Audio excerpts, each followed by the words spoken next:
Medical ethics is being inverted. Find out about that and more in today's edition of Life Matters. Brian Johnston is the Western Director of the National Right to Life Committee. He has served in many capacities while advocating for innocent lives, as California Commissioner on Aging, as Chairman of the California Pro-Life Council, on the board of the National Legal Center for the Medically Dependent and Disabled. And now here's our host, Brian Johnston.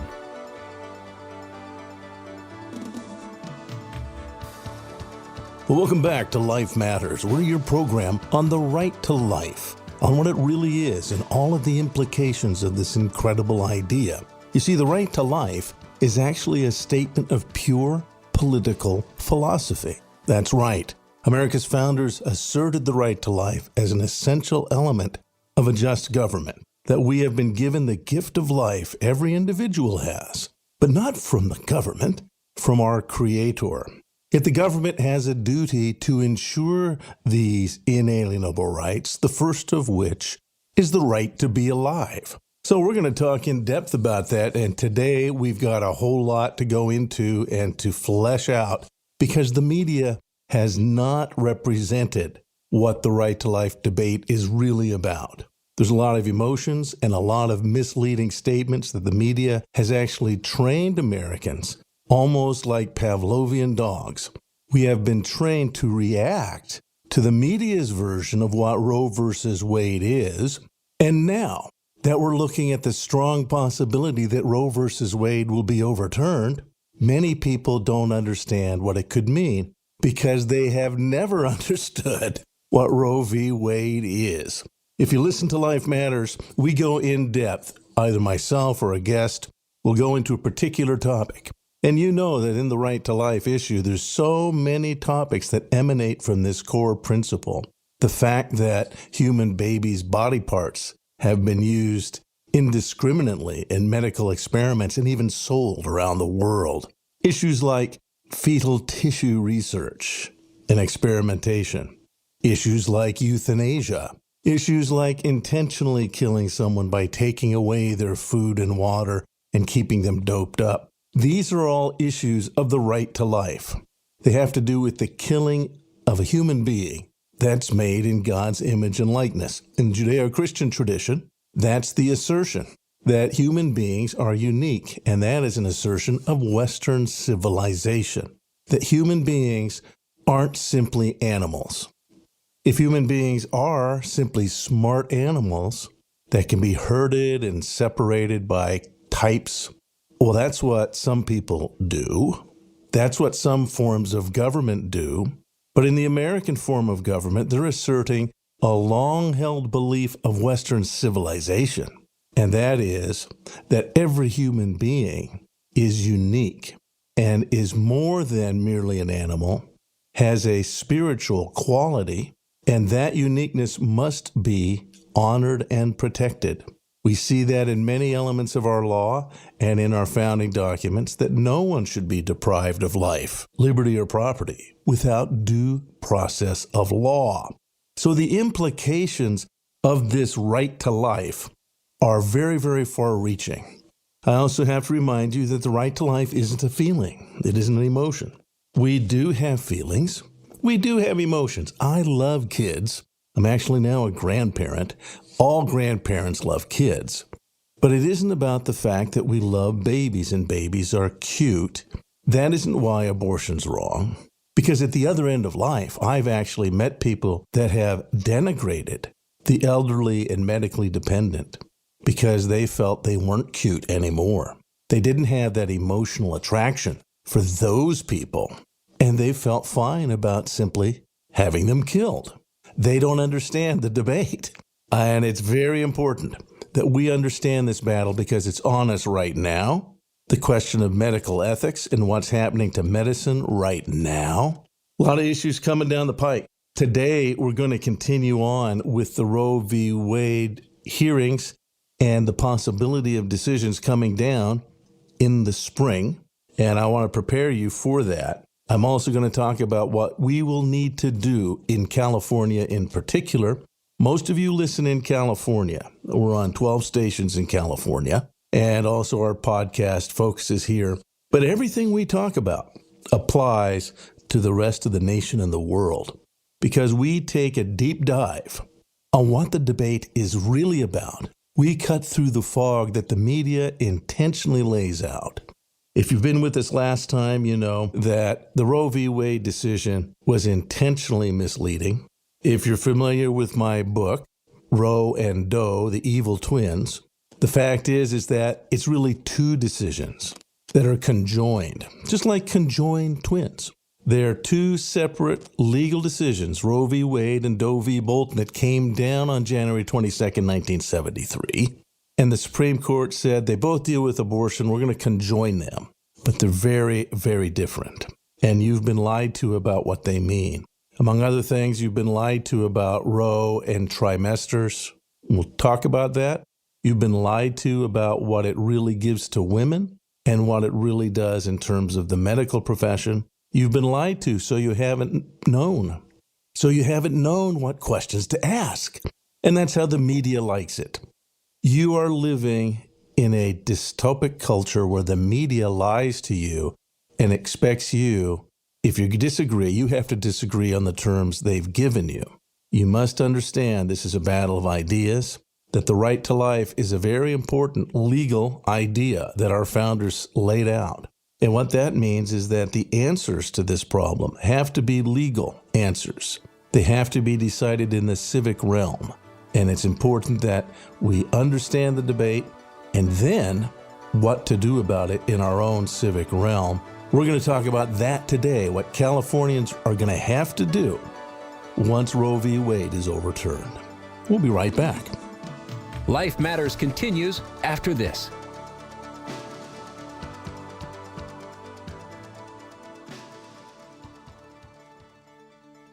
Life Matters is designed to equip you, the pro-life individual, for this very real battle for life. And it's getting intense now. Please join our Text to Give drive to support Life Matters in this battle right now. Text the word GIVE, G-I-V-E, just the word.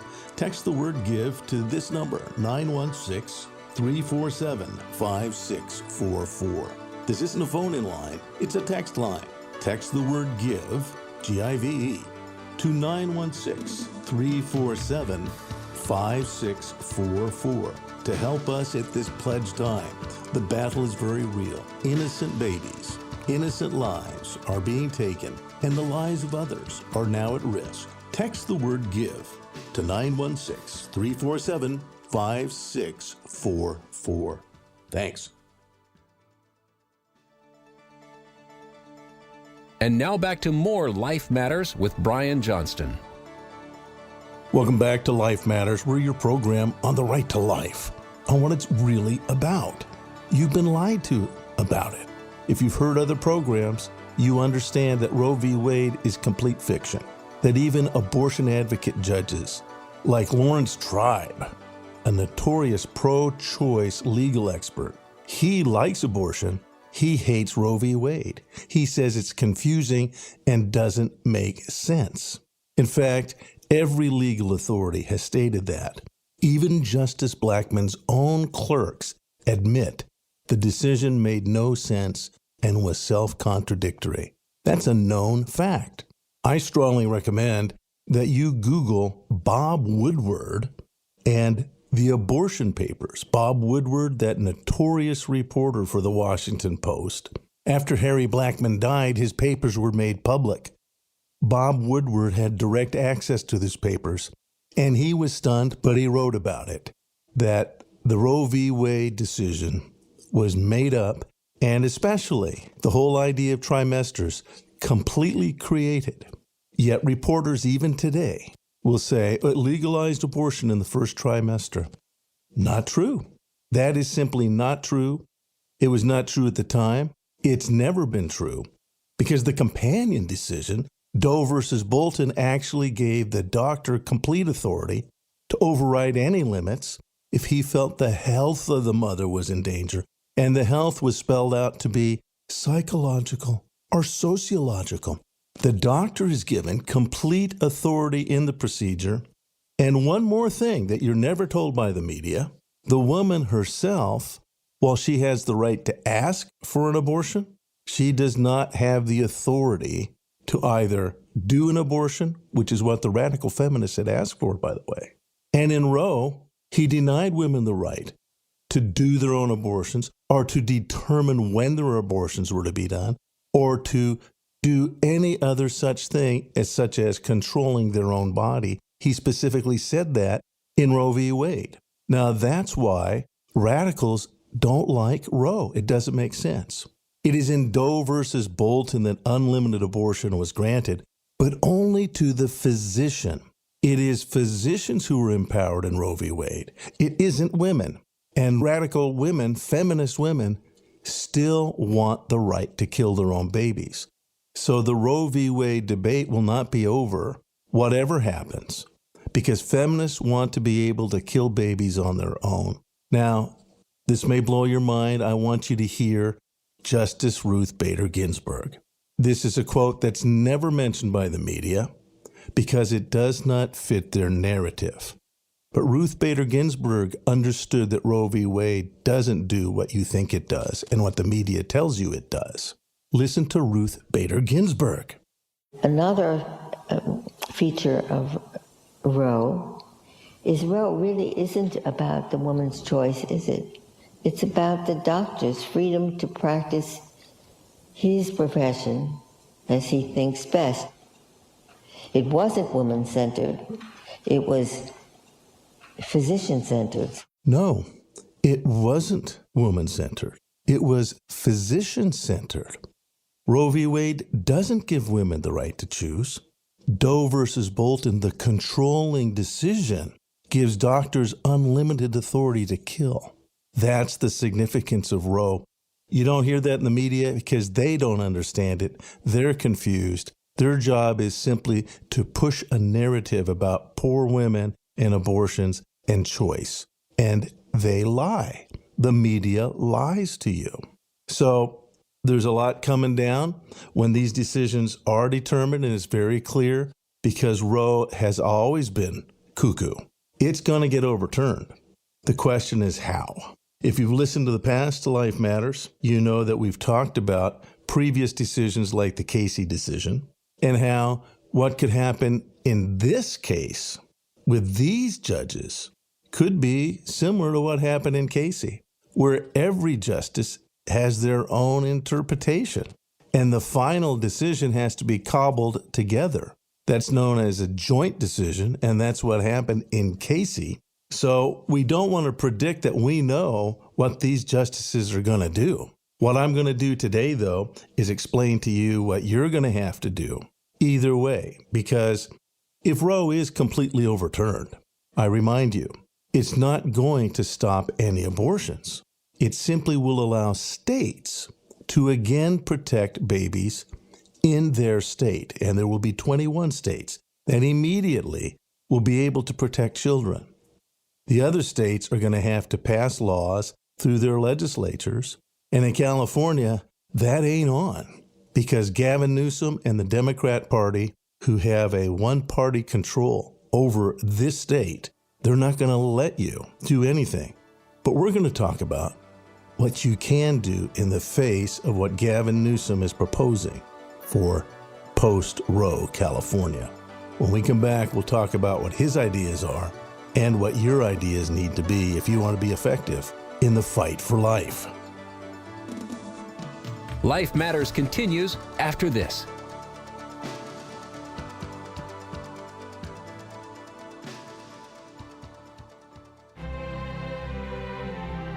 Christmas is the time of year when we honor Christ and the fact that God Himself has decided to become one of us.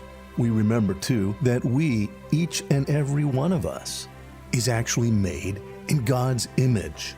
Each child is an incredible gift of life.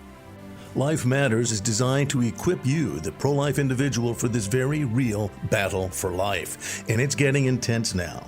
Please join our Text to Give drive. To support Life Matters, text the word GIVE, G-I-V-E, to this number, 916-347-5644, to help us at this pledge time. Innocent babies, innocent lives are being taken, and the lives of others are now at risk.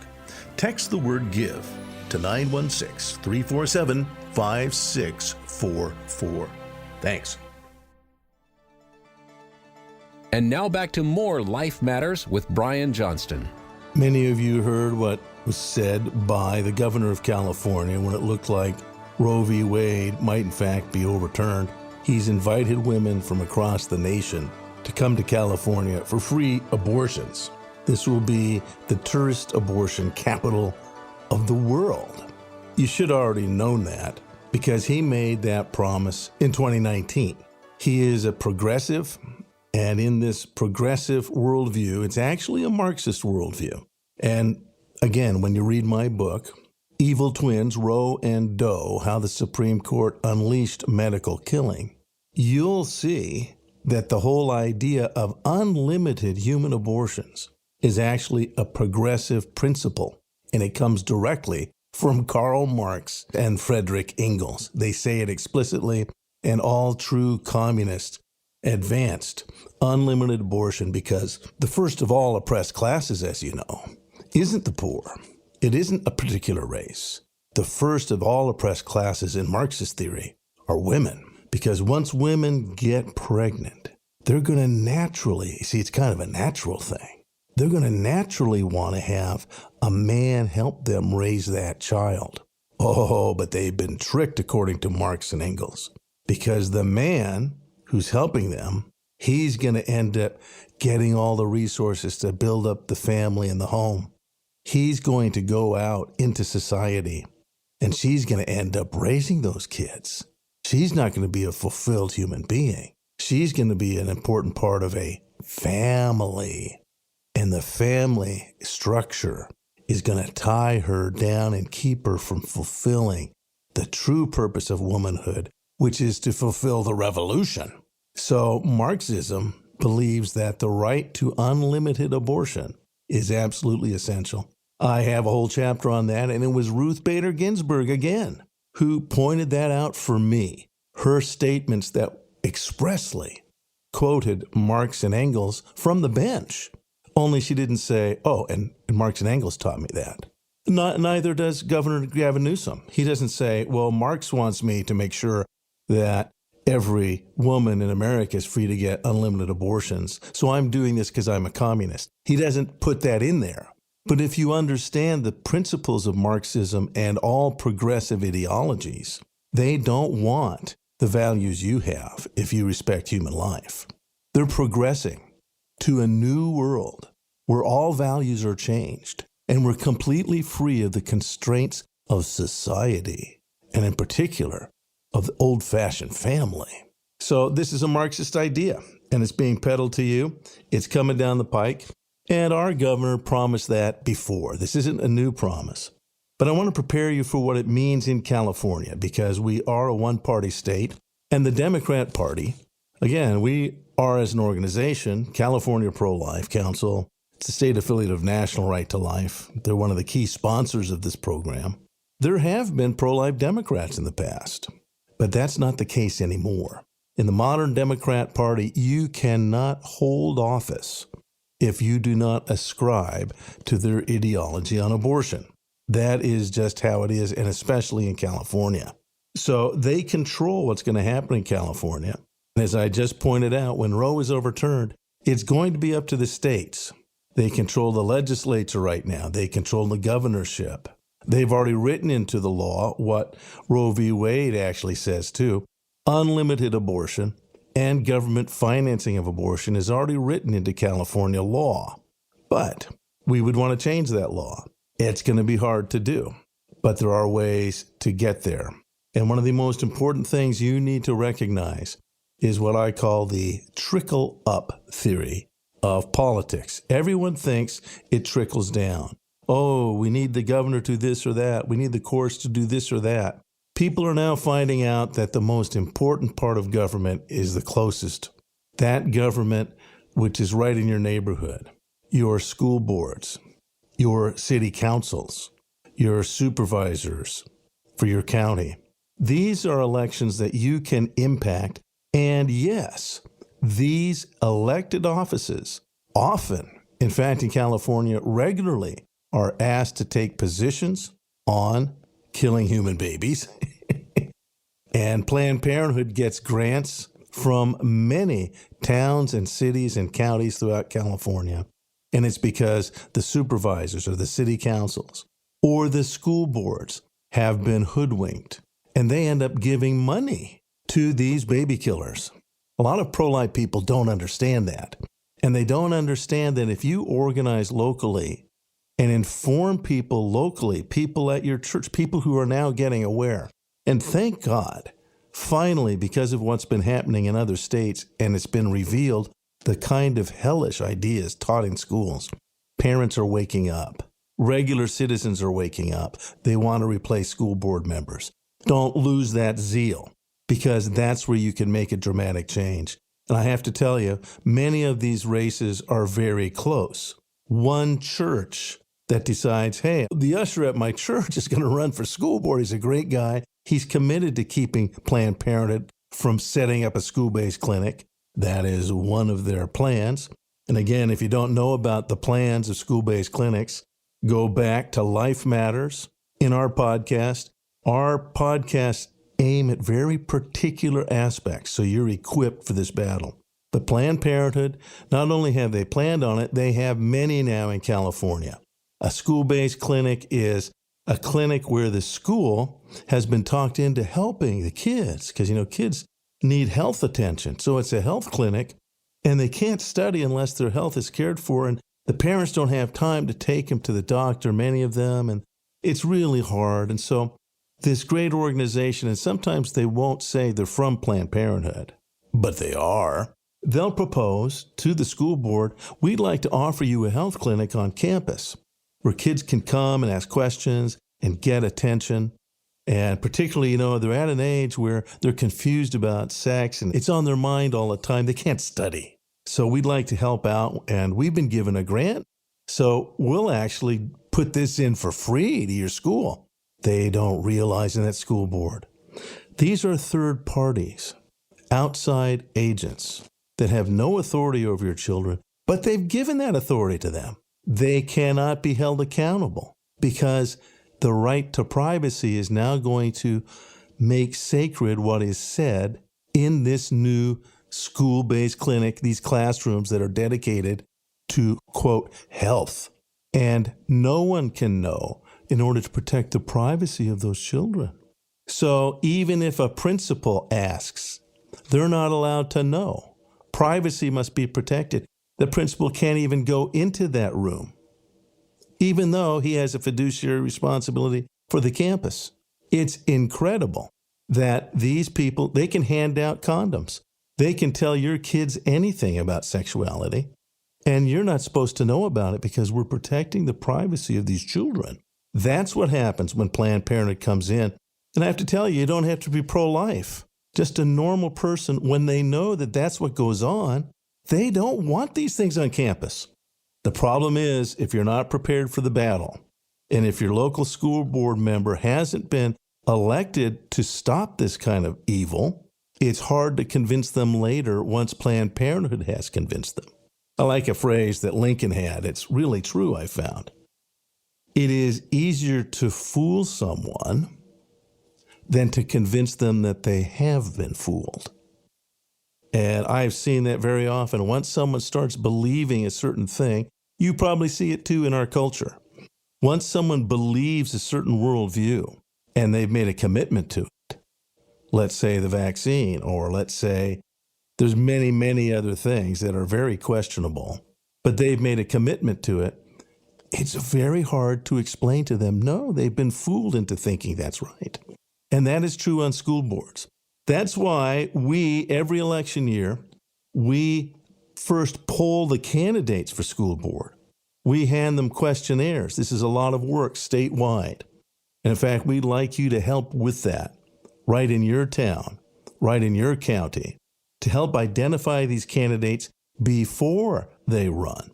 Some of you may have gotten, we do this in many counties, and you've gotten our surveys.